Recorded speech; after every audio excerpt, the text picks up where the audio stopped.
Welcome to the Dr. JJ Thomas Podcast. Hey everybody, today we're going to talk about why you still have tendinitis or tendinopathy. Let's start with what tendinitis is. Tendinitis is inflammation of the tendon, right? Itis just means inflammation. And so people that have inflammation around a tendon, it usually happens for a main reason, and that is that your demands are exceeding your capacity. What does that mean? You're asking your tendon, let's take lateral epicondylitis or elbow tendinitis, tennis elbow, if you will, as an example.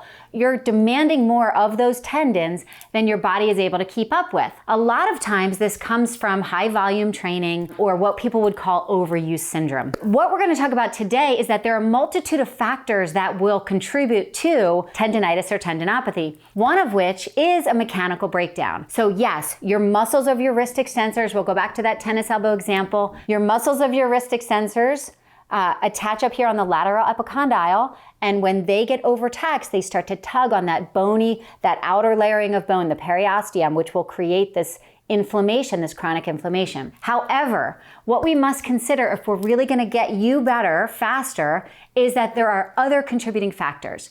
One of them is, are your mechanics of your entire body supporting this elbow? For instance, if you are in fact a tennis player, is your rotator cuff, is your paraspinal muscles of your back, are the rest of your muscles that are involved in swinging a tennis racket, are they supporting your body the way they need to for the demand and the capacity to be in sync? If they are not, if you have weakness in your rotator cuff, or you have tightness in your shoulder, or you have limitations in your back paraspinal muscles, then your elbow is not going to be able to do the things that you're asking it to do, and therefore it will break down. So that's number one. We need to make sure we're addressing the mechanical factors related to your arm. Number two, blood flow.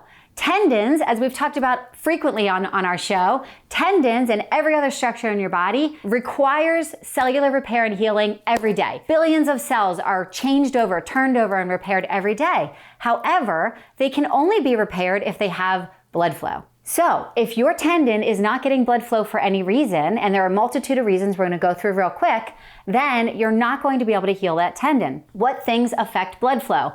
Well, there could be a mechanical compression. For instance, the pectoralis minor muscle, basically your neurovascular structures, your nerves and your blood vessels, pass through under pectoralis minor before they branch out into the arm. If somebody has a tight pec muscle or tight pec muscles that's rolling your shoulder forward, you're going to have downstream effects affecting the blood flow to your elbow. That is an entrapment syndrome. That can happen at multiple places. It can happen back by your rotator cuff. It can happen at your pec muscle. It can happen at your neck or your scalenes. Not only can it happen at those sites outside of the spine, it can also happen in the spine. So as physical therapists, our job is to clear all of those things. Is there a contributing neck piece to this elbow limited blood flow? Is there a contributing peripheral nerve entrapment is what we would call that, where a muscle is actually constricting the blood flow and not allowing the blood to get to the tendon so it can heal. These are things we have to rule in or rule out if we're really going to get you really heal that inflammation and allow your tendons to have the capacity that meets your demands. The third thing you might not think about is hormones. Hormones play a really important role in cellular repair. Hormones, in fact, are one of the critical pieces to essentially directing our body to initiate repair in our bodies. In fact, there have been studies that show multiple correlations between hormone levels and your body's ability to repair both muscles and tendon. How do we know this? Time and time again, we see that decreased estrogen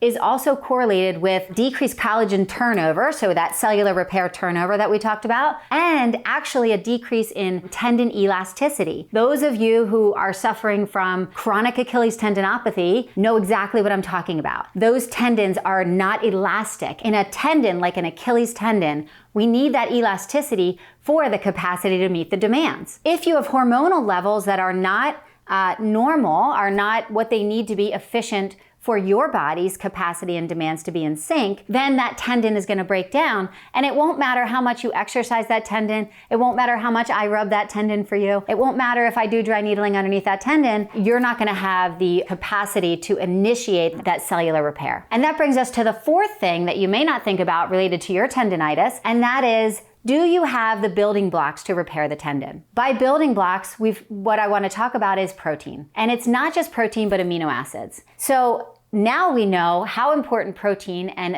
especially amino acids and especially essential amino acids are in building and repairing all of our cells in our body, but in particular our muscles and tendons. What are essential amino acids? Essential amino acids are the amino acids that our body does not make on its own. Essentially, what that means is that we have to ingest these amino acids from our food sources in order to have them available for us. There are some really important ones that are found in animal proteins. Leucine is one of the most important ones. Leucine is high in whey protein. It's also high in animal meat like beef, chicken, pork, and in dairy products. But it is, again, it's essential, meaning your body won't make it on its own. So let's go back to that capacity and demands concept and recognize that if we're not taking in essential amino acids in our diet, then we're not going to have this capacity to meet the demand. Let's look at a study. There was a peer-reviewed literature study, in particular, a whey isolate with high levels of leucine,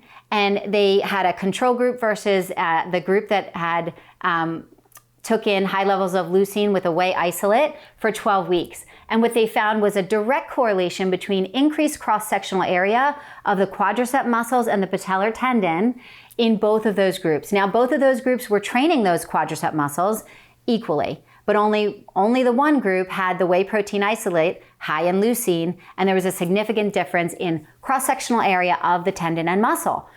What does that tell us? That tells us our body needs these amino acids. To patients, I always give the analogy, if you walk into a room and there are two sets of Legos there, there's a Lego set, there's a pile of Legos on the floor with like 12 pieces of Legos there. And then there's a pile over here with like 100 pieces of Legos. Which one are you going to choose if I say I need you to build me a house? You're going to choose this one that has variability of different types. It has a greater number of types of building blocks.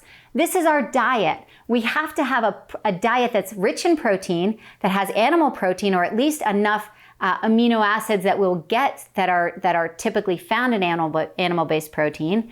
And if we don't have those, our body is not going to meet the demands that we're asking it to. We're going to have chronic inflammation. We're not going to be able to repair our cells, and you're going to be stuck with tendinopathy or tendinitis. So, moral of the story is, if you're getting treated for tendinitis, make sure that whoever you're working with is looking at these factors. Are your mechanics nice and sound? Are you getting blood flow to the area, and that's not just in the localized region? Are you getting blood flow that is being stimulated from all of the regions? How are your hormone levels? Have you had a change in your hormone levels?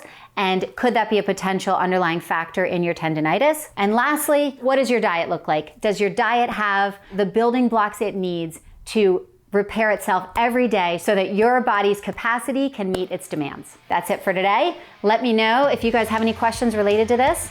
As always, I'm here to help, and I look forward to hearing from you.